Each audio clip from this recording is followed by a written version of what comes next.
After you subscribe, do not forget to hit that notification button so you can stay up to date with our latest videos. Enjoy!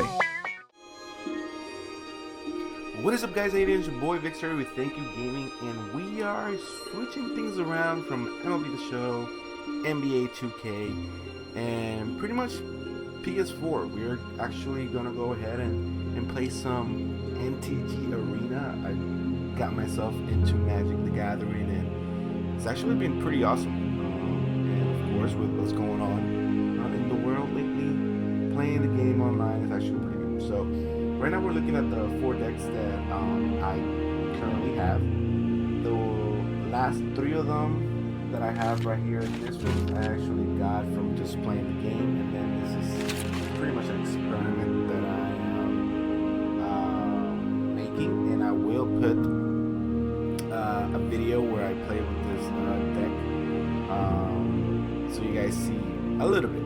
You guys get a hint of what it is. But we're gonna go right into it, guys, and we're gonna look what I have.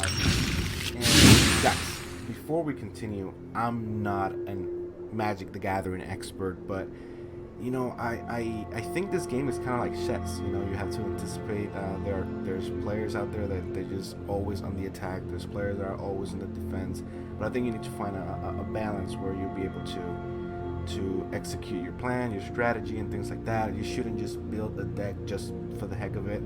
And if you want to start playing Magic the Gathering, I urge you, and you know, you should. It's a fun game. It gets a little addicting, but it's fun. You know, when you get a little handle of it, you'll be able to create your own deck and things like that. But this is the deck that I have right here. So we're gonna go right here.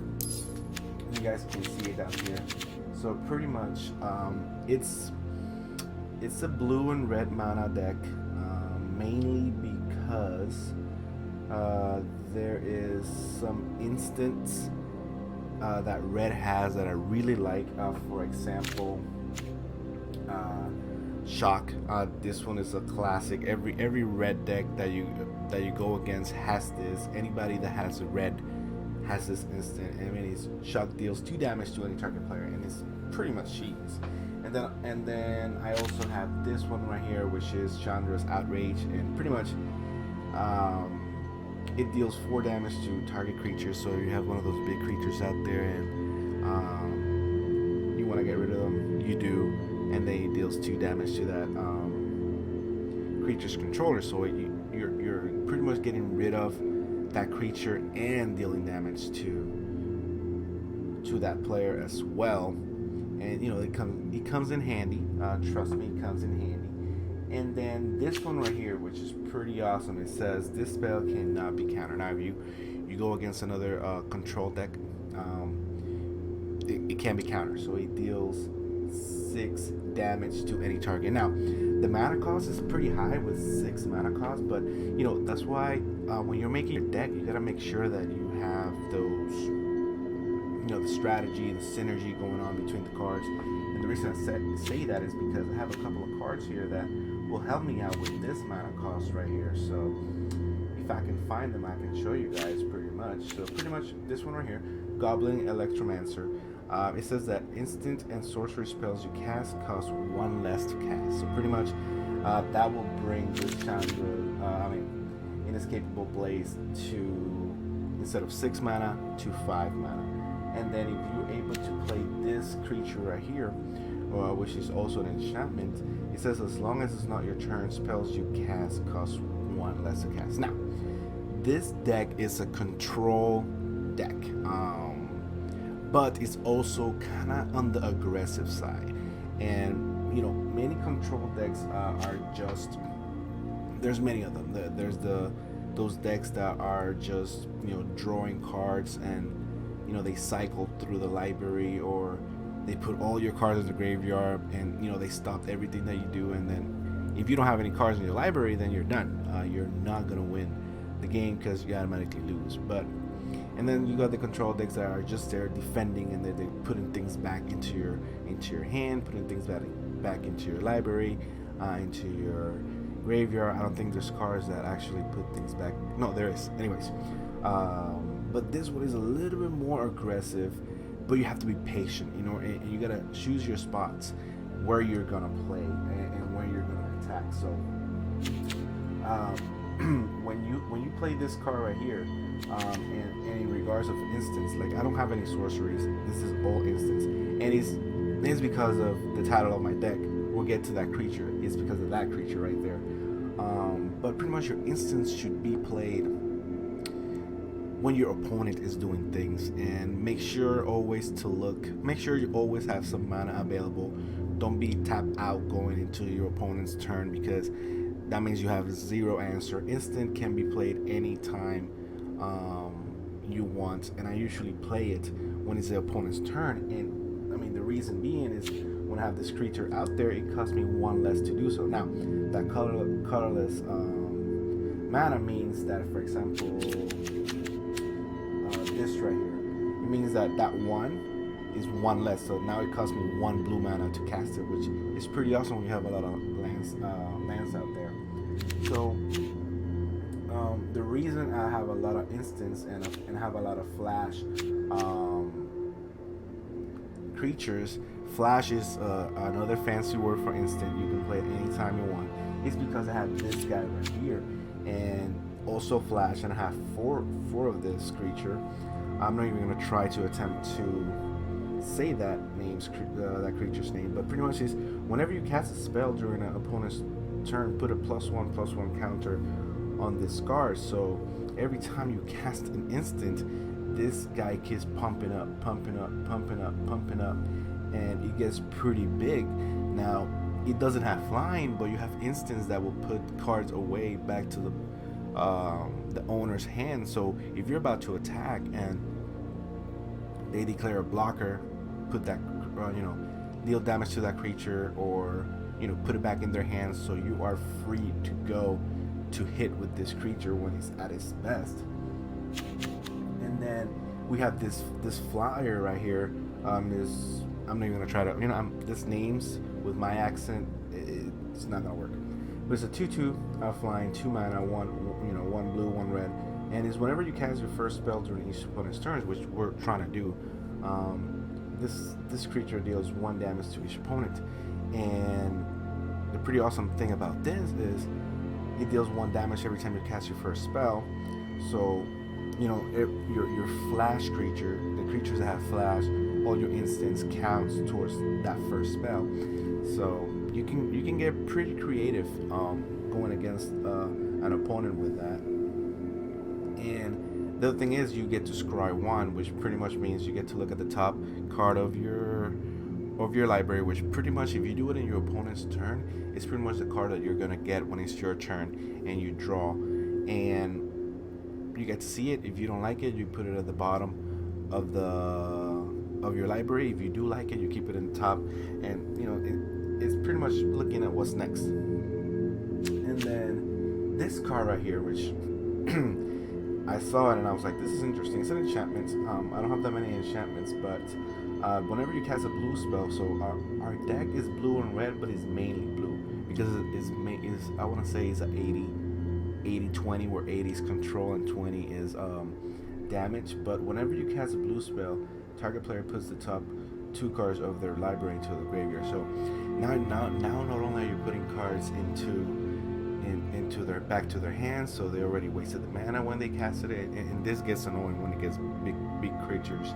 You have cards that deals damage to creatures, and now you're pretty much putting cards away to their graveyard without them actually being able to play it. And this flyer right here, which is what I'm about to show you, this guy right here, Dungeon Gastes, I don't know, hopefully I pronounced that correctly.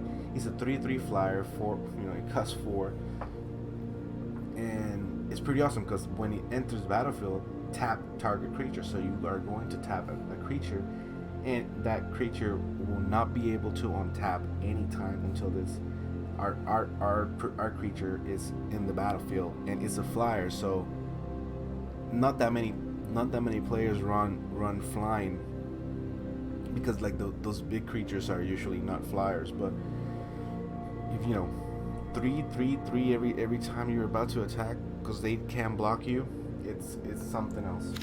then of course you have this one right here. So for each spell and ability your opponent controls, counter it unless it controls space 4. So pretty much the abilities that the cards have, like, you know, at mana, or, you know, put a +1/+1 counter. You know, pretty much when you see the card and it has something else in it that you have to pay for or you have to tap for it, or any spell they are trying to cast. If it's a big if it's a big creature, let's say they spend 7, they have 8 mana, they spend 7, they finally brought their big creature and they're ready to go. You put this out there, which, you know, if you have those creatures or you have those things that I told you earlier, it'll cost you 1 less or 1 blue mana, and that'll be all. You're pretty much gonna counter a big creature, and if they can't pay for, that creature doesn't go into the battlefield.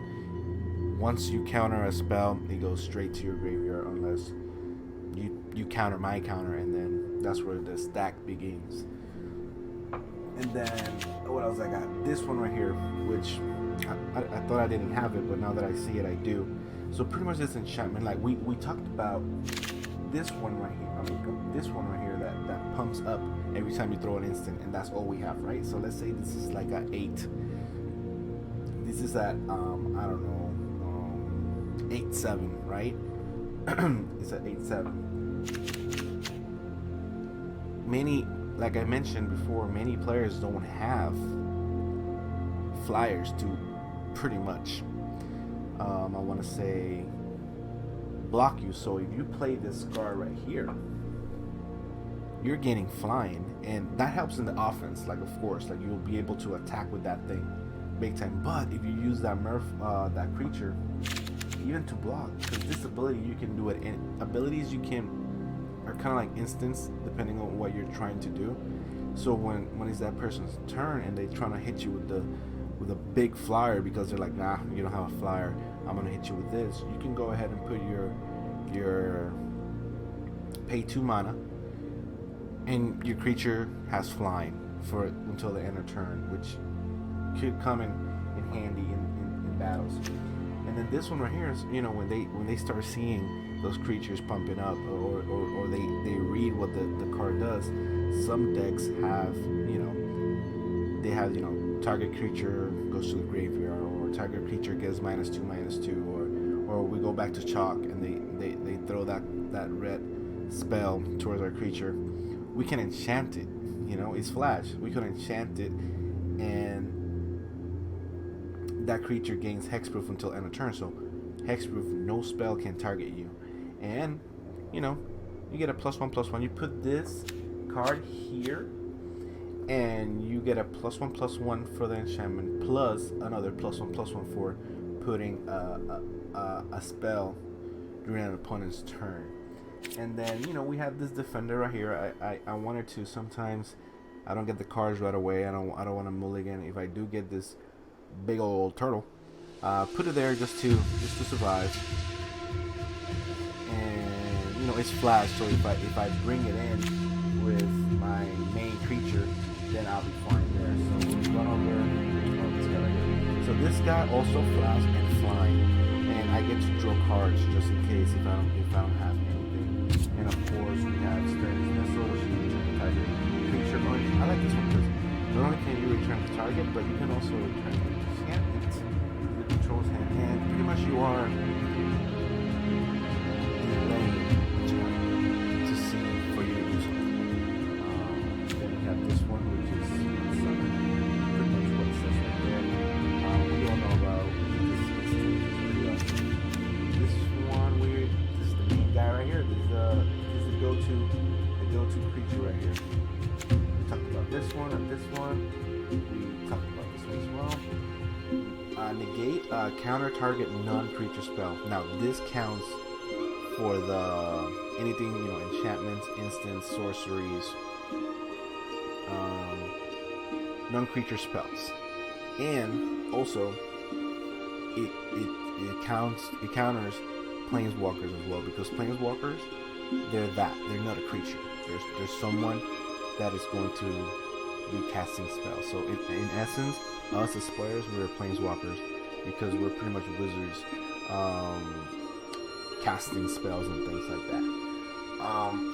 So this one is pretty good to have. At first I didn't like it, but when I started understanding it, it's pretty awesome. So this one right here, pretty much another counter target creature or enchantment spell.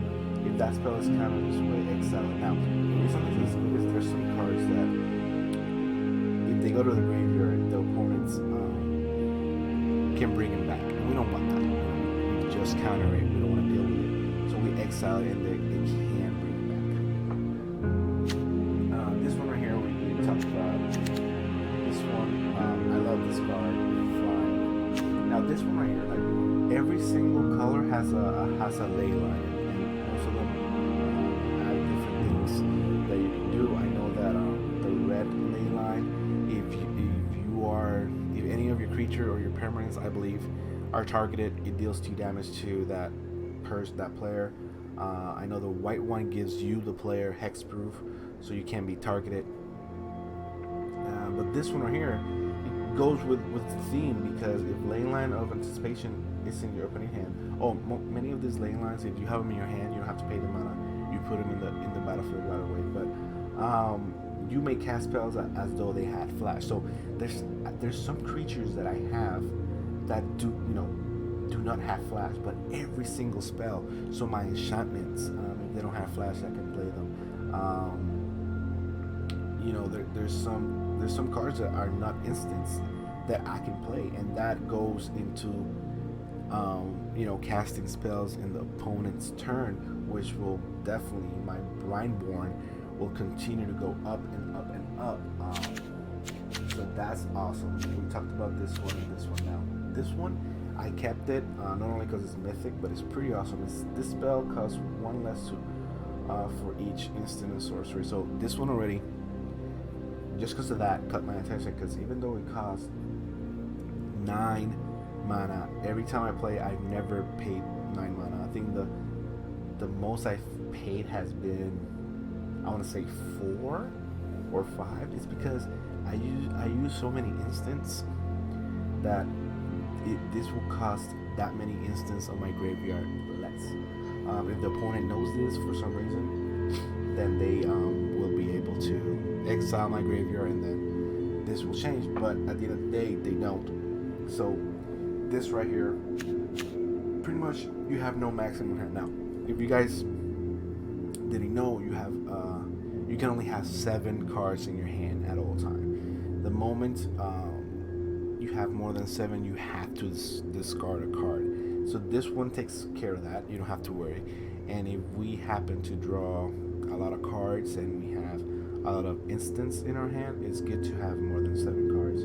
Or maybe sometimes you don't have the mana to play, and you keep drawing because it's your turn, and you don't want that to happen. But the other cool thing is, and the reason why you don't have a maximum hand size, is because at the beginning of your upkeep, put a knowledge counter on the magic mirror, then draw a card for each knowledge counter on the magic mirror. So every time is your upkeep, so it's pretty much before you draw a card.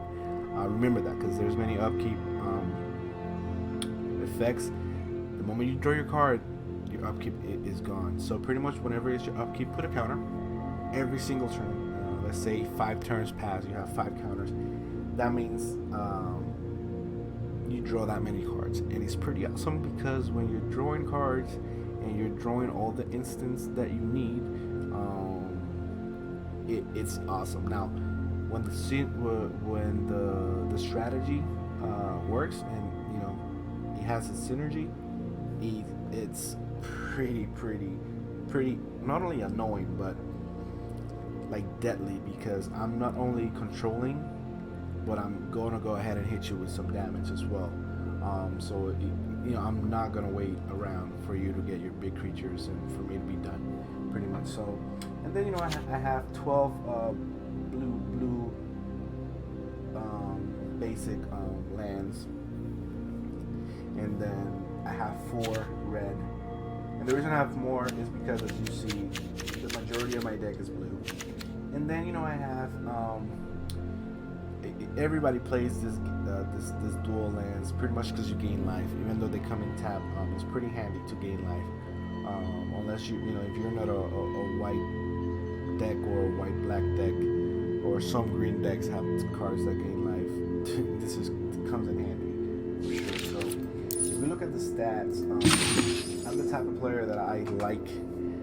As you see, 80, I was right, 80-20, and this is the first time seeing this percentage. Earlier I said that it was 80 control and 20 damage, and I was right. So pretty much 15 creatures and then 25 non-creatures, which is pretty much your enchantments and your instants. And it averaged 2.5 mana. So at the beginning of your hand, if you see yourself with three mana and at least one is red, you're good to go. You're golden. If not, 2, look at the cards that you have. Try not to mulligan, because this is the type of deck that every single card counts. I find myself sometimes debating which card I'm gonna mulligan. Again, you're putting it in the library, so it's not like you're gonna lose it, but sometimes you need those cards. So at the right, you see pretty much the breakdown of my deck. But yeah, so this is the deck that I'm using. It's easy once you know what cards do and what you want to do. When I saw that Brianborn, I was like, you know what? I want to make a deck where the Brianborn is my main guy, and then after that, it was clear to me I needed instants. Now the reason I added red is because I saw those creatures, the flying and the goblin, that helped me with instants and sorcery. So I was like, why not? And then of course everybody likes that instant shock, and then I saw that instant where it's it can be counter, and it was golden. It was good to go. So that was my decks. Pretty much my first deck that I made it into the arena that actually works and has a synergy to it. The strategy I believe is solid. If you guys enjoyed the video, you guys definitely liked that deck, leave it in the comment section below. Also, if you have let's say you have a card that you like and you're like, Vix, I want to make a deck around this card, but I really don't have idea how to do it, man, let me know. Give me the name of that card and I'll try my best. Again, I'm not an expert, but I try my best to make a deck for you. If I have the cards, then I'll play it and then I'll show it. I know that Fridays you get to play with every single card that is standard, so that will be an awesome thing to do. So if you have something, let me know. By Friday, I'll play it for you and then see if it works or not. But I'm gonna use this deck, and I have a video after this video that you guys can go see, and me pretty much playing this game. I think I have 2 games. I believe that the second game that I'm gonna post is with all these cards, and the game before that I made some changes before finalizing this.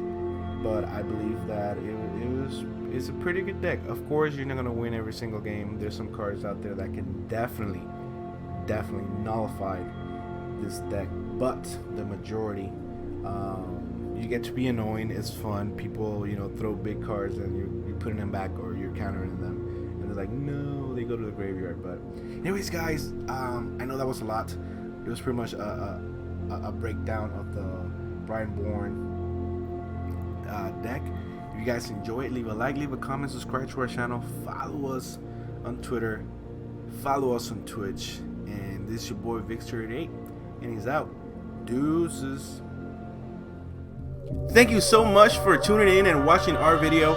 Please share it, leave a like, and if you haven't done so yet, subscribe to our YouTube channel. But more important, guys, head over to twitch.tv/thankyougaming99 and go follow us on our Twitch. Make sure you put that notification on so you make sure when we are live and when we're streaming, so you guys can join us and have fun with us. Hope you guys enjoyed everything. Thank you so much. Deuces.